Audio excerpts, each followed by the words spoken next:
Janeiro, geralmente as pessoas estão de férias, o que não é o nosso caso. Nós estamos aqui trabalhando, felizes da vida. Por isso, o Reddit do Medo de hoje é especial de férias. Oi, eu sou a Cibele e sejam bem-vindos à Terra do Medo. Fala oi, Vitor. Oi, gente. Eu não sei porque que eu tô tão sorridente, tão feliz assim, sendo que hoje o Reddit do Medo tá pesado. E tá com potencial de ser desmonetizado mesmo pelo YouTube, com palavras não muito legais, que o YouTube não gosta, que serão censuradas. Eu caprichei. Não vou falar o título de nenhuma, apesar de que pediram pra falar o título depois da história, porque as pessoas ficam curiosas. Mas será surpresa, a gente vai ler as histórias e depois a gente comenta, porque o título acaba dando spoiler. Já deixa o seu like, confere se você tá inscrito no canal e vamos pras histórias.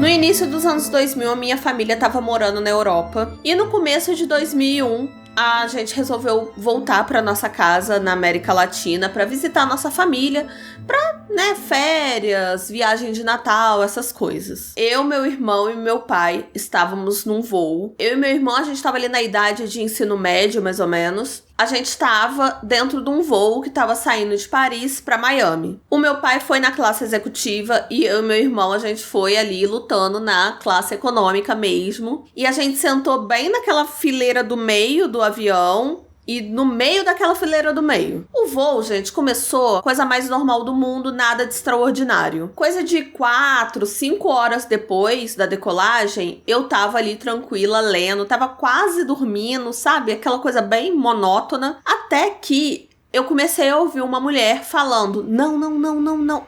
Assim, bem baixinho, quase inaudível. Mas depois foi ficando uma parada mais urgente e ela foi aumentando o tom de voz até que ela começasse a gritar muito alto. Não. Eu olhei pra cima e vi uma comissária de bordo. Ela tava debruçada assim, falando ali com alguém que tava na janela do avião. No começo, eu pensei que alguém tava passando mal, alguém, sei lá, teve um ataque cardíaco, alguém passou mal, muito sério. Só que depois eu percebi que não podia ser isso. As pessoas, elas demoraram muito pra reagir. Ninguém tava fazendo nada. Eu fiquei travada, sem saber o que fazer. O meu irmão, por outro lado, ele levantou, pulou a pessoa que tava ali na beirola e foi até o assento pra ver o que tava acontecendo. E depois que ele foi, o pessoal começou a se juntar em volta, sabe? O pessoal começou a ficar mais interessado no que tava acontecendo, e aí uma multidão já tava ali. A mulher, ela continuava gritando e tava tentando conversar com a pessoa que tava do lado dela, e quem tava do lado dela era um homem muito alto, que tipo, ele sentado quase encostava no teto do avião. Ele tinha cabelo longo e cabelo cacheado, e meu irmão, ele foi lá, viu o que tava acontecendo, ele voltou pro meu assento e falou alguma coisa, tipo assim, nossa, tem alguma coisa de muito errado acontecendo.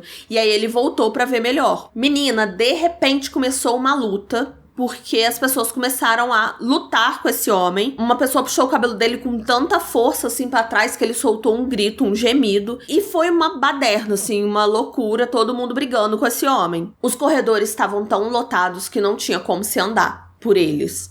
E aí eu vi um extintor de incêndio sendo passado de mão em mão até chegar ali onde estava a multidão.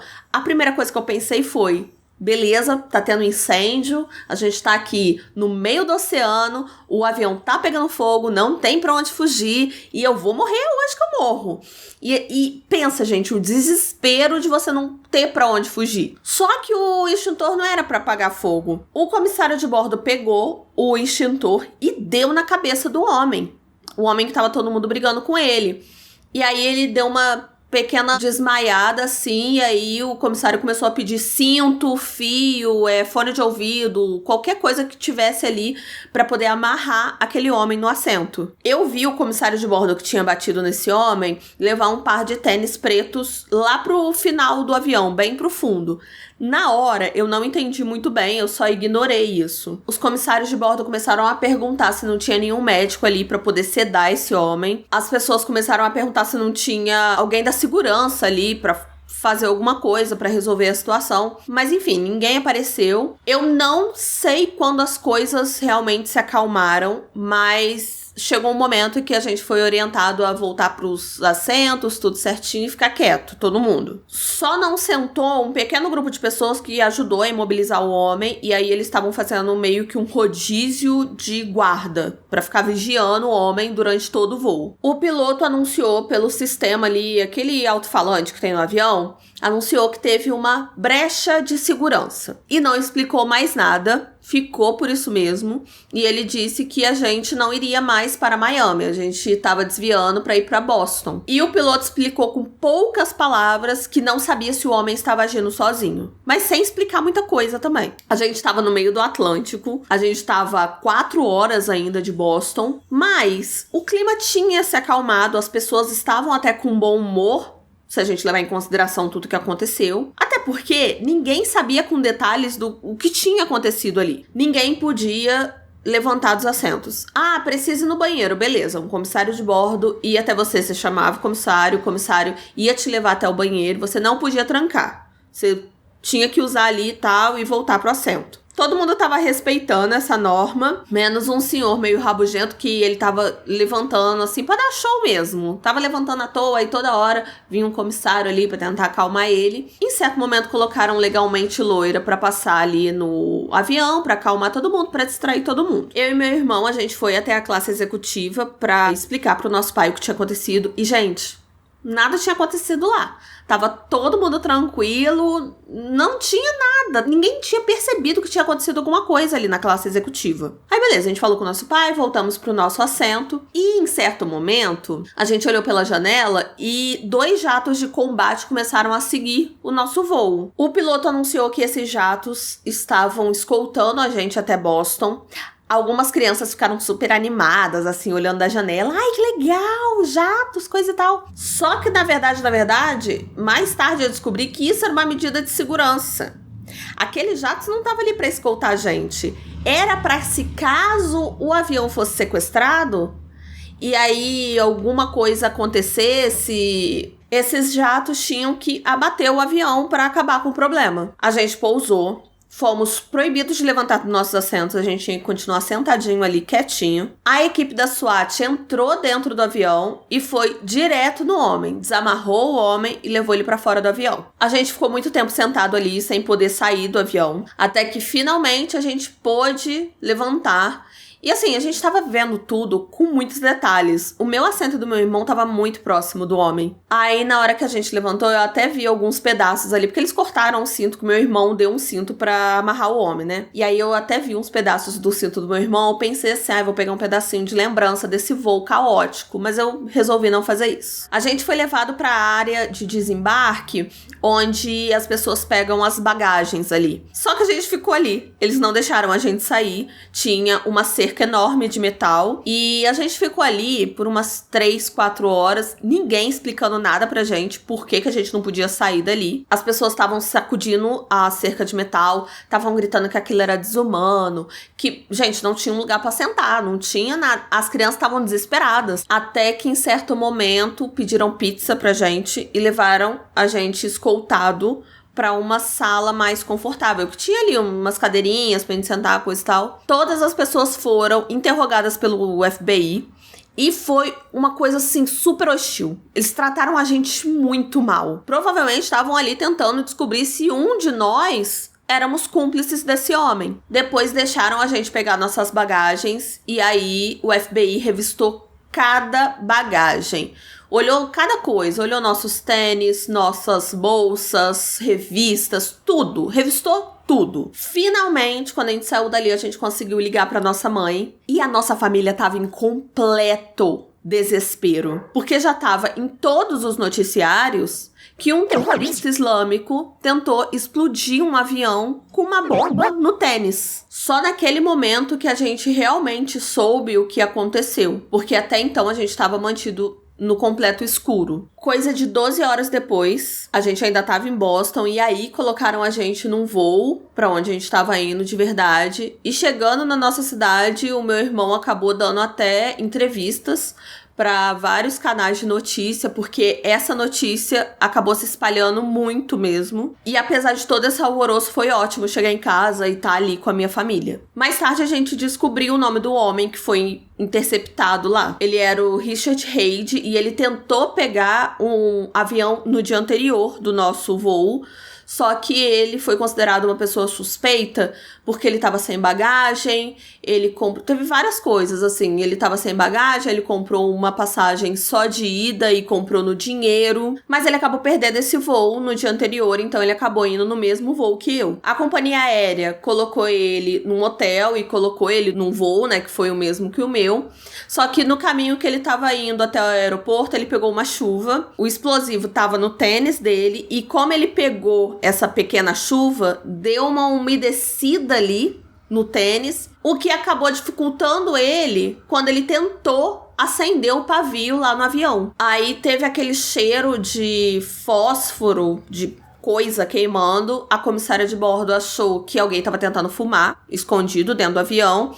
E aí começou toda essa bagunça, que o pessoal começou a se juntar ali e tal, pra parar o homem. O Richard Haid, agora, ele tá preso em prisão perpétua. Gente, eu li essa história super na inocência, assim, não é a primeira vez que eu leio no Reddit histórias de pessoas que estavam, ou supostamente estavam, em casos super famosos, assim. Essa história estava no subreddit Let's Not Meet. Esse subreddit é mais 18, assim, todas as histórias são... Você tem que botar lá que você sabe que é Not Safe for Work, né, que é o mais 18 dos Estados Unidos, assim, que você tem que clicar pra ver, coisa e tal, porque é cheio de história pesada lá. E aí, assim que eu terminei de ler, eu pesquisei, e realmente essa história aconteceu. O homem está preso, o Richard Haid, ele tá preso, tem 51 anos de idade. Agora, se o eu lírico dessa história realmente estava lá, fica da nossa interpretação. Assim, eu não duvido, tá? Eu não duvido que ele poderia estar, até porque tinham várias pessoas nesse voo. Mas eu resolvi trazer essa história, gente, porque eu já tenho medo de avião. Tenho medo de avião, gente. Eu tenho pavor de avião. Porque o título da história, vocês gostam que eu fale? O título da história é Caos em um Voo Transatlântico. Então, não dá muito spoiler essa história. Então, eu li e cada vez que o menino ia falando alguma coisa, eu pensei assim, gente, o que vai acontecer nesse voo que vai ter um caos? No começo eu não tava entendendo o que tava acontecendo, né? Eu já tava achando assim, o homem injustiçado. Todo mundo tá puxando o cabelo do homem. Às vezes esse homem nem fez nada, vai que é uma Karen que tá ali do lado dele. Poderia ser. Mas não, né? Não, realmente foi um caso. Realmente uma situação tensa, porque você vai viajar, você não espera que nada aconteça assim de ruim, né? Ainda mais eu sempre espero. Eu já ia tensíssimo se o avião não vai cair de qualquer forma e ficaria muito eu já desmaiaria só vendo o extintor de incêndio passando assim de mão em mão. Ali eu nem ia saber o que ia acontecer, que eu já teria desmaiado. E agora, vamos para a segunda história, que também é uma história bem pesada. E é uma coisa que me apavora bastante. Eu fico bastante apavorada com essa possibilidade.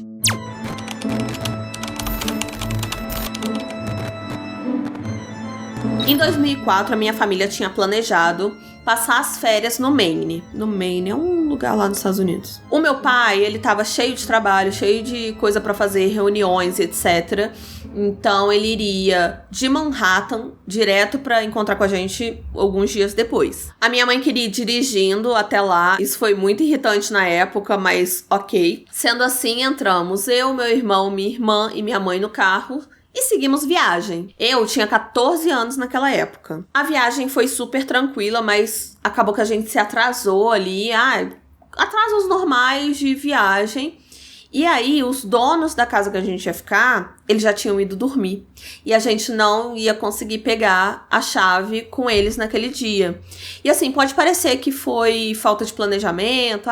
Como assim pegar a chave no mesmo dia? Mas é porque era uma exigência dos donos da casa que a gente tivesse um horário marcado fixo pra gente pegar a chave. Era tudo ali do jeito que eles queriam. A minha mãe se abalou? Nem um pouco. Ela só decidiu que ela queria comer lagosta. E então a gente foi até um restaurante, pedimos a lagosta da minha mãe. E de lá ela ligou pro meu pai. Aí ela explicou o que tinha acontecido, que a gente não tinha conseguido pegar as chaves.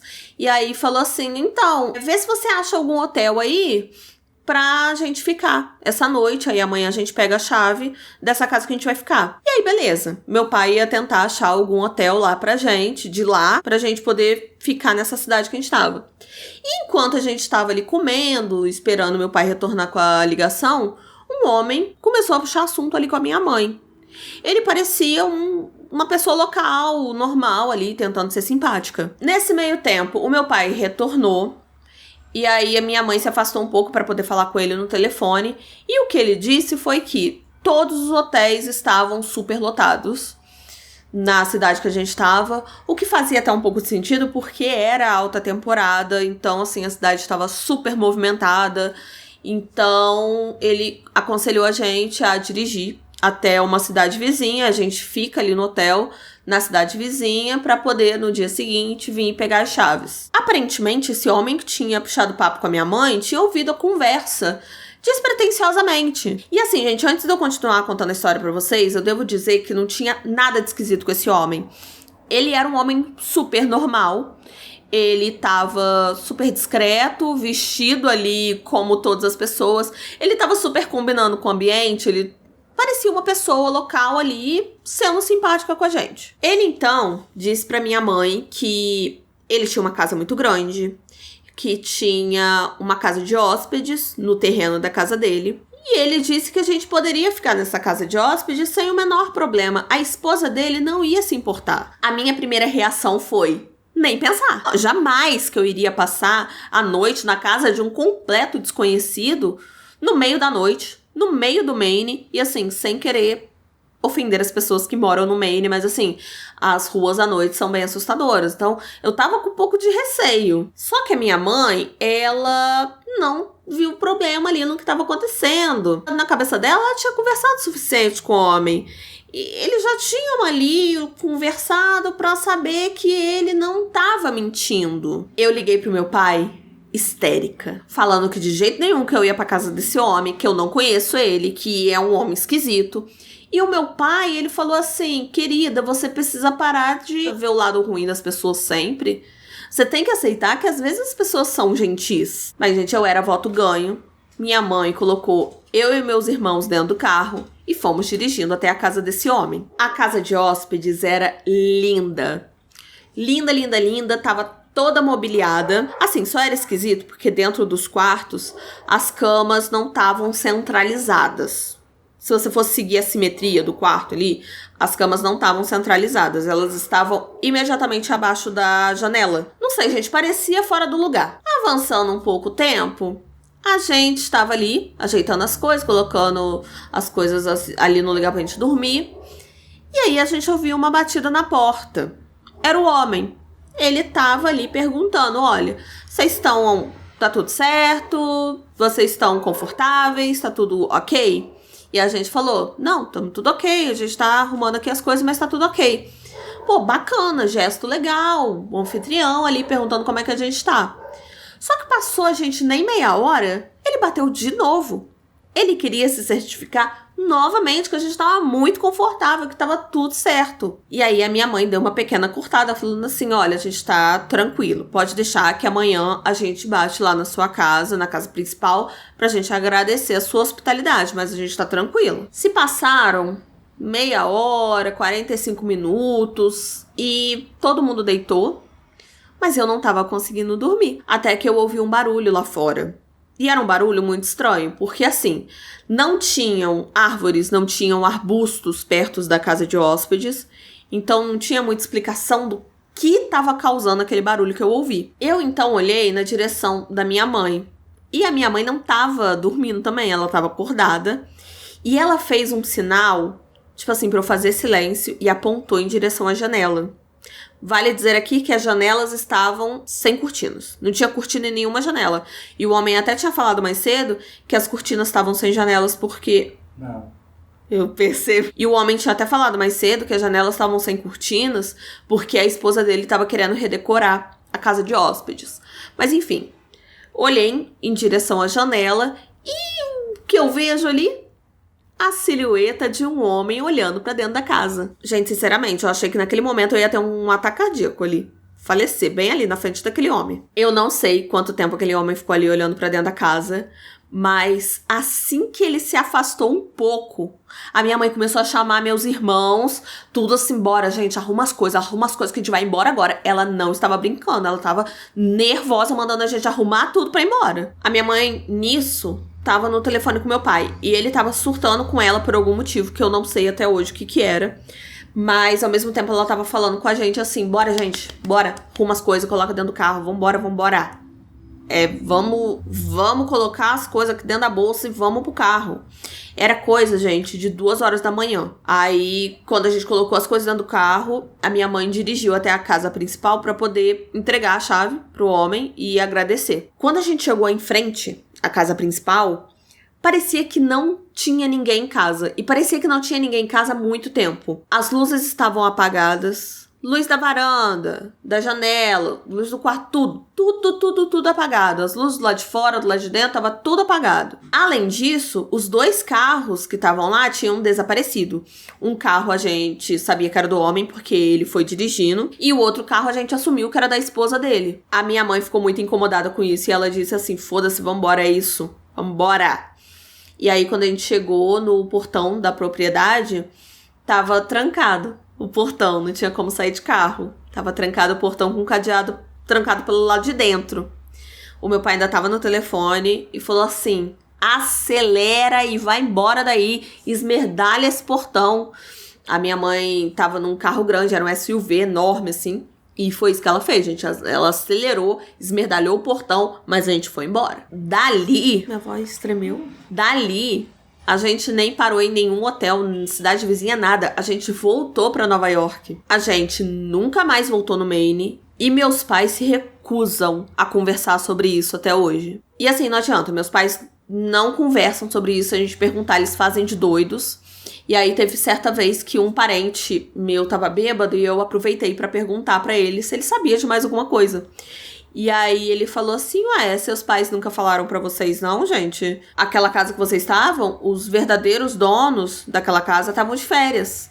Eles não estavam nem na cidade. Eu presumi ali que meus pais tinham entrado em contato com a polícia local e nunca falaram nada com a gente. Agora, eu realmente não sei o que aquele homem estava planejando com a gente ali. E eu queria muito saber se tinha algum serial killer ali no Maine naquela época, ou se tinha algum assassino ou alguma coisa ali, alguém de passagem, porque eu realmente não sei o que aquele homem queria com a gente. Fim da segunda história. É o tipo de situação que eu sei que eu não estaria, né? Porque gente, eu sou brasileira. Eu nunca que ia topar conhecer uma pessoa ali e falar assim, a pessoa falou, fica lá em casa, que lá em casa tem uma casa de hóspedes, aí você fica, menina, até amanhã, você e seus filhos tudo, seus 3 filhos que foram com você viajar, o que você acha? Eu não iria também, não.